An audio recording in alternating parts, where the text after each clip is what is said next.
Chennai Hyderabad high speed rail corridor అనేది ఇప్పుడు central government Tamil Nadu గవర్నమెంట్కి అప్పజెప్పబోతుందనే న్యూస్ అయితే చక్కర్లు కొడుతుంది. ఒకవేళ ఇది రియలైజ్ అయి ఒకవేళ స్టార్ట్ అయితే హైదరాబాద్లో రియల్ ఎస్టేట్కి ఎంత స్కోప్ ఉంటుంది? ఫస్ట్ మీరు అర్థం చేసుకోవాల్సింటే హెచ్ఎస్ఆర్ వచ్చిన రాపైన హైదరాబాద్ ట్రాక్లో ఉంది. ఇప్పుడు ఎందుకు ఇర్రెస్పెక్ట్ ఆఫ్ గవర్నమెంట్ అంటే ట్రాక్లో పెట్టేశాడు last time government. Nandamuri Taraka Ramarao గారి దగ్గర నుండి నెక్స్ట్ వచ్చిన చంద్రబాబు గారు, రాజశేఖర రెడ్డి గారు, సోన్ ఇంతవరకు కూడా every CM has contributed his own part to the extent possible in real estate. Okay, ఇప్పుడున్న సీఎం కూడా ట్రై చేస్తున్నాడు.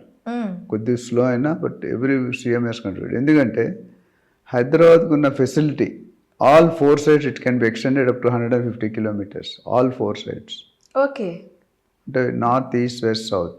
Weather you talk out Bengaluru highway up to Jadcherla, Vikarabad highway, Srisailam highway, Mumbai highway, Kampalli, Medchal highway, A highway అయినా పెరుగుతుంటే అన్నీ పెరుగుతున్నాయి.